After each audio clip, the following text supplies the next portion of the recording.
Hello, this is Safari Catch Up, your speedy, punchy look at the last day in the wilds of Africa.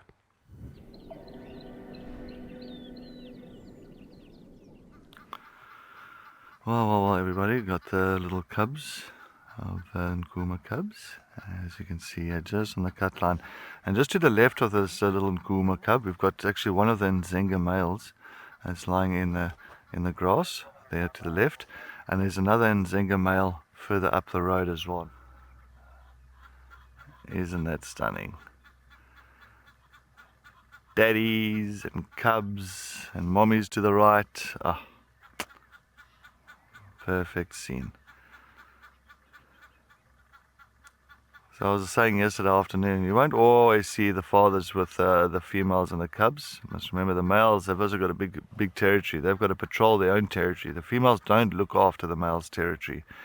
They look after their own territory. So you'll find that now and again they'll quickly come in just to show face, making sure that the females feel that they've got security around you, and then you'll find that they'll move on again.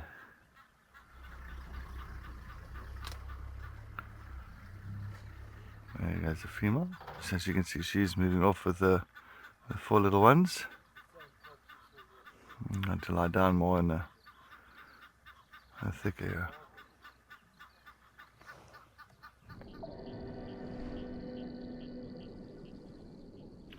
Well, welcome to some springbok in the mist. Interesting. We do refer to them as gazelle, but they are an antelope as well, part of the bovid family. And they used to form one of the largest migrations in the country, in the Karoo. That's why the early settlers who came to southern Africa would have seen millions of these guys. Dale, they're quite well adapted to the arid areas, and their environment that they did very well in, the Karoo, got cut up and segmented by farming for sheep, livestock farming. The Karoo is a vast area, and although the springbok is able to jump when it's running, they don't know how to jump a fence. They haven't figured out fences. So all the fences within the Karoo have kind of hedged off or kept the springbok out. I mean, if anything, they can breed twice in 1 year if the conditions are suitable, which is quite remarkable. But they did very well in massive numbers, and their disturbance to the land was quite vast over a very short period of time as they moved through. They were an integral part to the biodiversity of the Karoo, but their ranges and their habitats have been cut off from them.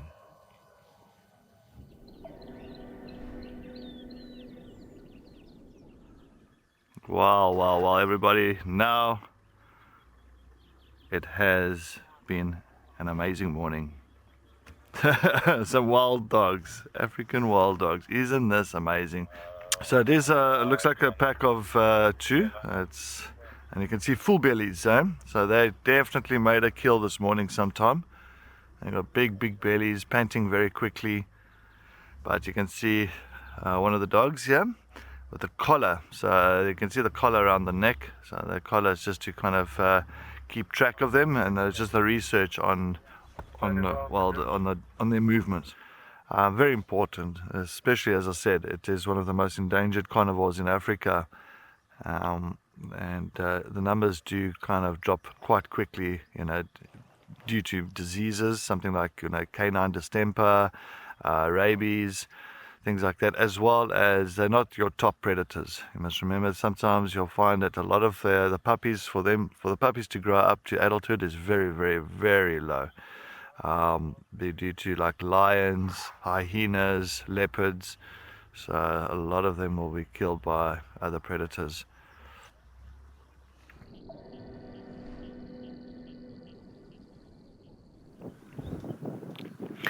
Not sure they brought down what they're eating, but if you look carefully, they got an impala head, or is it just the horns now? But the base is still there, but it still looks very bloody.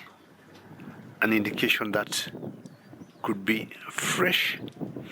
Now, the one with that impala head, I'm assuming, could be a sub adult, and she's not allowing these cubs to get anywhere close to that head because it still have a lot of flesh in it.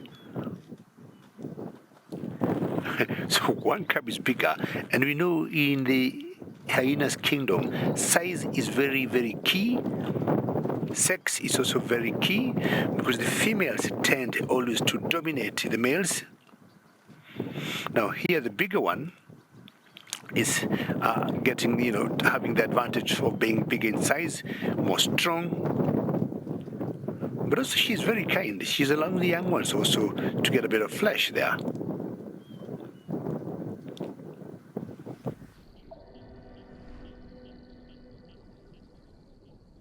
We have found our juvenile martial eagle. I do love these large birds of prey. We saw him the other day, actually on our first SafariLIVE drive here in the Sinkewa area. We had this martial eagle feeding on the leg of a little antelope. Shame it could have been a little impala or maybe a little Thompson's gazelle. So this youngster is still being fed by the parents, so the big male and female.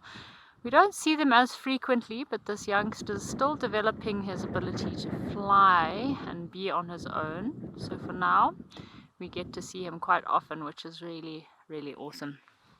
I mean, martial eagles are very large birds of prey, so they can take down quite a variety of prey species. So little antelope, reptiles, maybe small monitor lizards, skinks, smaller birds, and that's what they will be feeding this little chick. Oh, it's calling.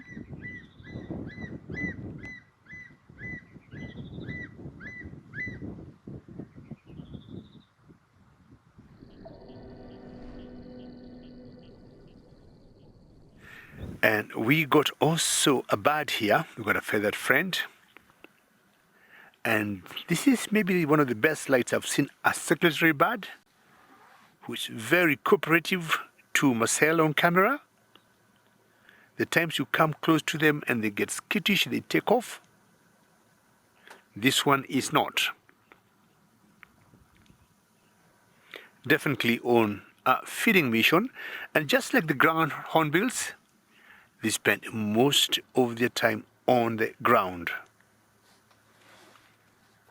As much as they are eagles, and for that reason we call them sometimes ground eagles. Very, very wonderful raptors in terms of hunting. Sometimes we call them the hunter's birds. Very monogamous eagles, but once in a while you'll always bump into one, and after spending better part of the day on the ground feeding, they then look for places to nest, and they usually make their nest on top of trees, and mainly the desert dates, very solid trees. You can see those feathers behind her back, how they're being blown by the wind.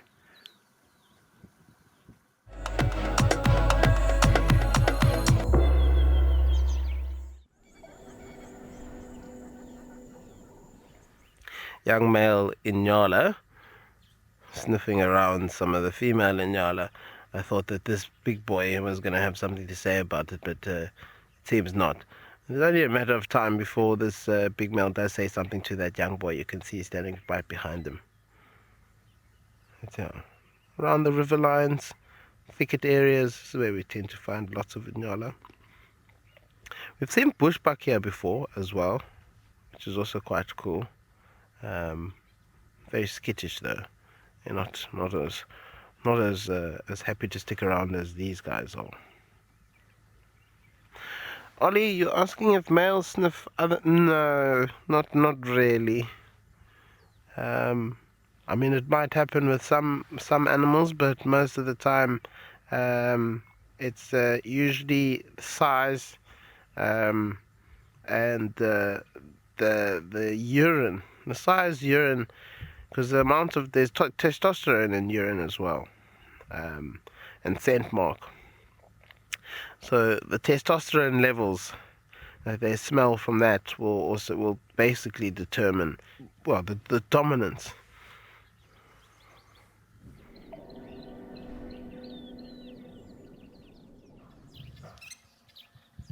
Look at that.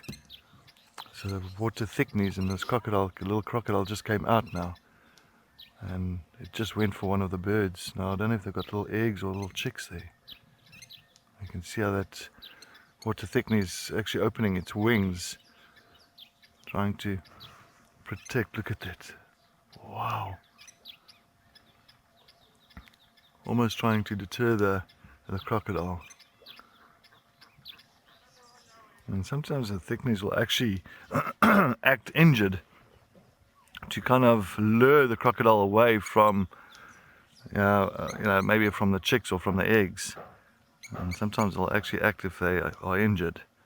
And they'll kind of spray the wings out, and they'll kind of do like a funny, almost like a struggling walk, and they just look like they're struggling.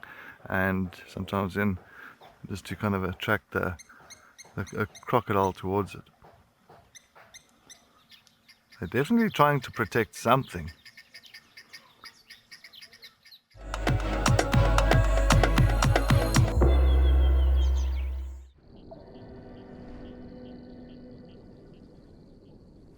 We got our Topi boys finally this morning. I have not seen them for the last couple of days, and there they are. I'm guessing that one is called Kiongozi. That's Kiongozi. That's the one there, saying hello to one other member who is lying in the grass. You can't identify him very well. But for those of you who don't know Kiongozi have been staying away from the other 5 boys, staying with another male called Vuli, and for the first time we have seen 6 of them, and Vuli is the one who is not with the boys currently. And I think they must have hunted last night. Their bellies look huge, big. They've had some water to drink a few minutes ago, and possibly they're going to look for some shade somewhere. Jambo, if you stand up, we can maybe identify you 100%. Ooh. And chances are he will, after maybe he gets a bit of sun on the belly. But I got a feeling either last night or the night before, they brought down a buffalo.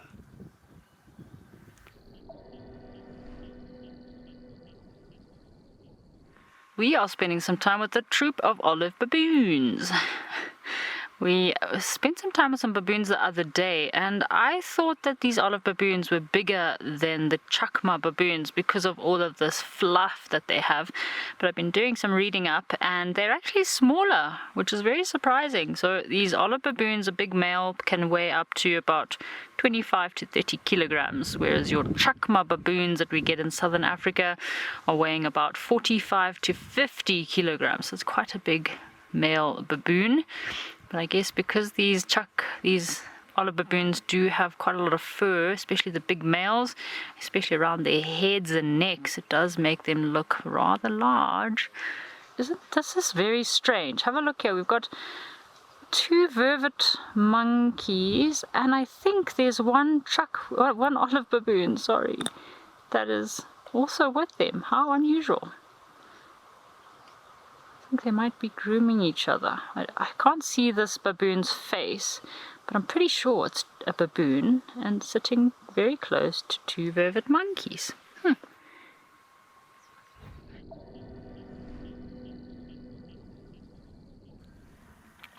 Now this river here is called Olarok.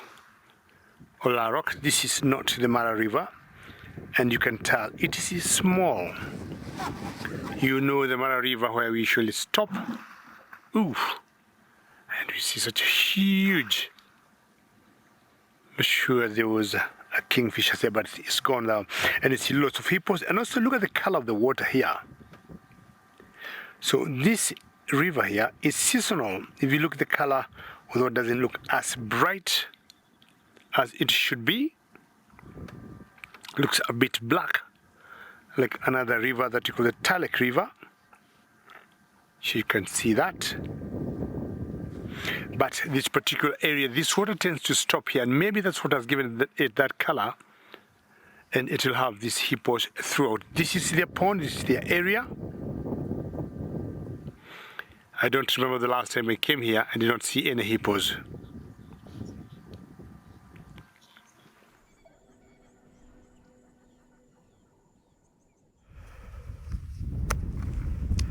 Oh, ladies and gentlemen, a lovely treat here for you. I was going to talk about the big dam here, but that can wait. That can wait. In the meantime, we've got ourselves a family of 3 elephants who are all the way on the other side of the dam. They are quenching their thirst. So this is a great place for us to have stopped to start off our sunset safari, and hoping there might be more joining them afterwards. But this is beautiful. What a lovely sight. Hoppy, absolutely. You need some snacks. It's a perfect place for sundowners. You know, if the sun was a little bit closer to the horizon, this would be the perfect place to set up a little sundowners. Have your snacks, your alcoholic beverage, or your non-alcoholic beverage, your preference, and just enjoy the nature, you know, enjoy being out in the wild, listen to the sounds, listen to the elephants drinking the water, and I'm sure they won't be the only ones coming down. I think there'll be a couple more.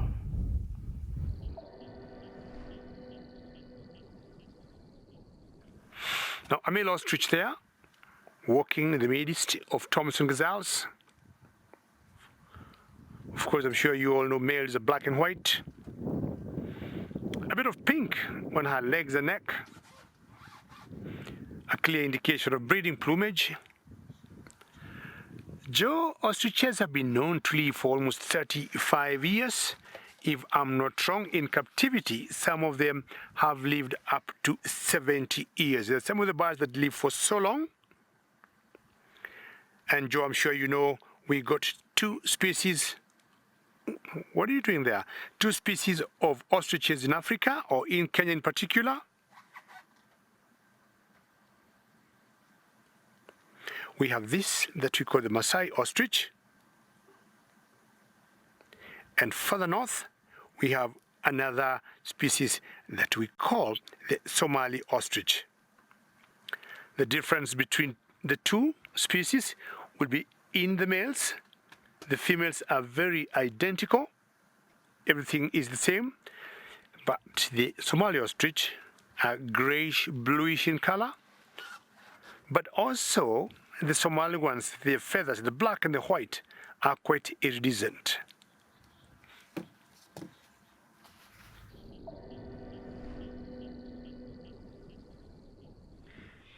We found some saddlebill storks down here in the Sand River. How special. Saddlebill storks are one of Africa's most striking and elegant looking birds. So have a look, they've got black and red legs, red feet, and they've got that beautiful dappled red and black bill with the yellow saddle. Hey big boy, you are very pretty. So I'm looking at the difference in the eyes as well. The female, oh, whoa, a fish. Something movement, something happened over there. Ooh, they're hunting. Whoa, have a look, he's just caught a fish. We just witnessed a hunt. Wow, that is a big fish. Hey, whoa, James. I know James is not a fan of fish. But how cool is this? Oh, I hope he manages to swallow that fish. That is a massive fish. So there was movement in the water. The female seemed to get her attention, was caught first by the fish, but the male, of course, came and swooped in, and he managed to steal this fish away. That was a very big fish. Definitely think that's pretty much this saddlebill stork meal for the rest of the day. What a nice catch.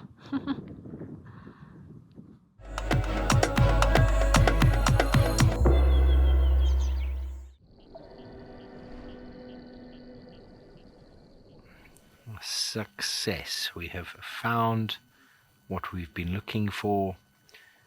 Long distance visual feeding in the thickets.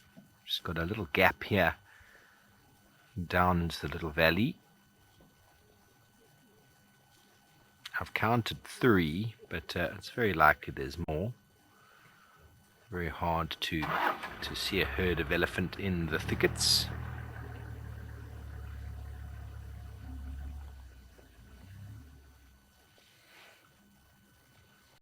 Owl Y, they've evolved in a very different place. I think without having been to India, it's more tropical. Although it does get warm, it's more tropical there. The African elephant is more of an arid species in comparison, so they probably need larger ears for cooling themselves down.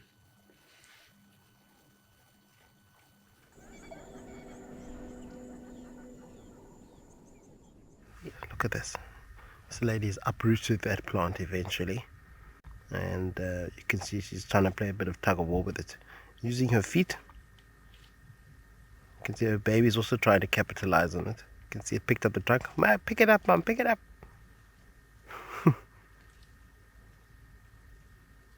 She's got it in her mouth and now she's pulling. It's not working. She just can't get enough leverage on it. Now the baby's playing with it.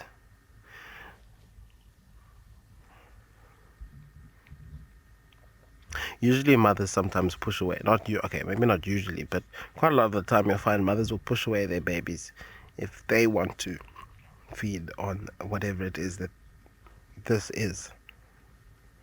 Definitely a root of some form. Baby wants the root. Now it's got these little tusks. Usually those tusks start to grow at around 2 years old of the elephant's life. I would say this little Ellie's maybe about 3, 4. I'd say about 3 actually, 3.5.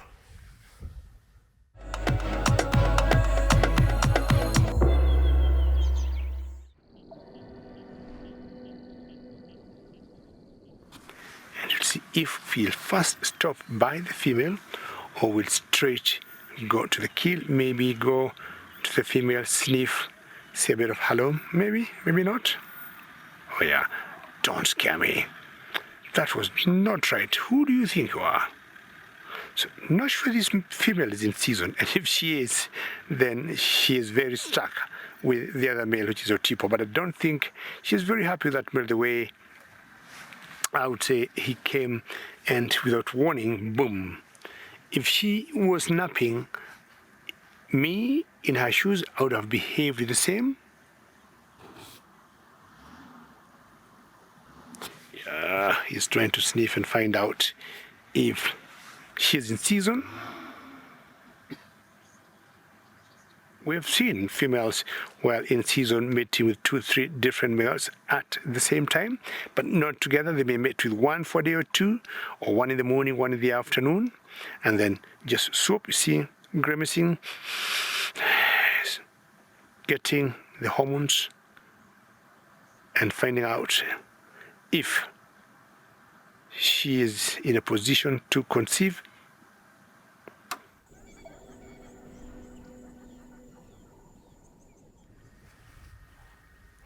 Wow, have a look at this. Beautiful, beautiful scenes. The sun has come out. Oh, the little baby. Look at him running. Well, these elephants are actually coming towards us. So it's not like there is a problem. You know, obviously I'm sure they can hear the drone, but it's not bothering them at all. There's a clump of bushes, and there at the very bottom you can see us. There's actually one right at the edge of the thicket. You're going to see slowly coming out, still in the shadows.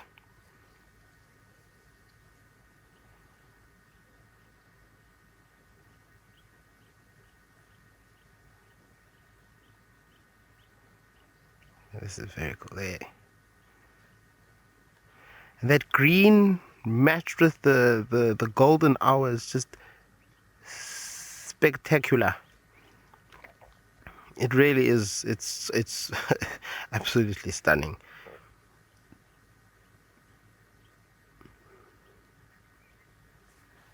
And there it comes. Very cool.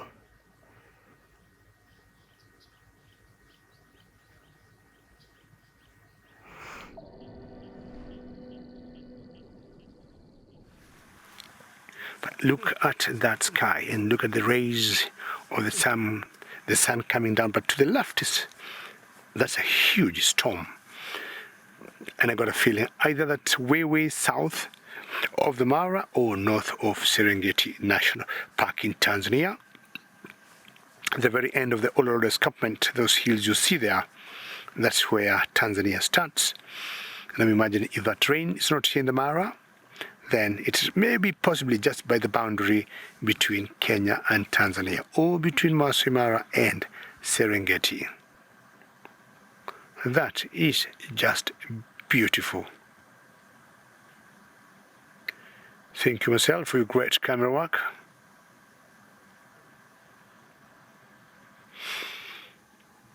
Long time ago, when compasses were not there, or when we didn't know our job very well, we could use, sunrises, sunsets to have vaguely a direction of where we are before going home.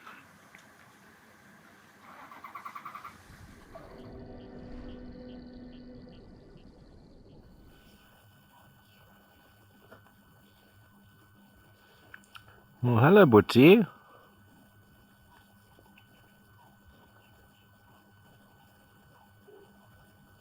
Thank you for finally showing yourself.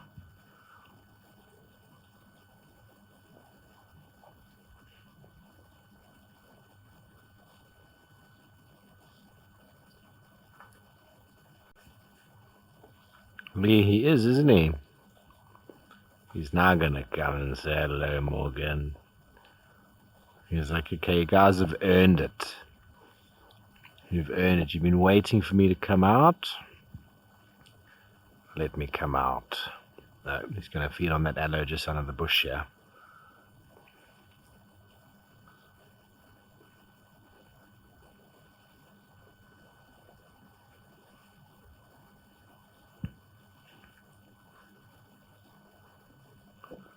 So now bear in mind, everybody, animals show very specific behavior if they're uncomfortable, and they don't generally approach close to you if they're not comfortable. So he's got many options of places to go, directions, and if he chooses to walk closer to us, that's perfectly okay. His eyes are closed practically.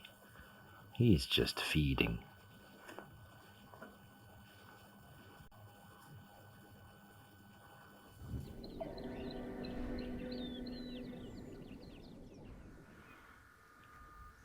Well, it is a nice time of the day, as you can see. The sun is just setting behind the Drakensberg mountain range. Getting slowly but surely down. It's actually amazing, you can actually see it set. This time we just enjoy the fresh air, breathe in and breathe out, and take in the beautiful scenery.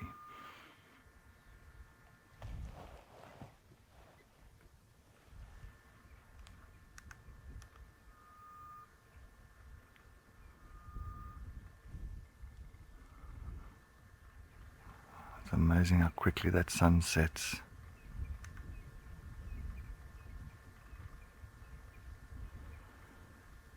Oh, until tomorrow's sun, we shall see you.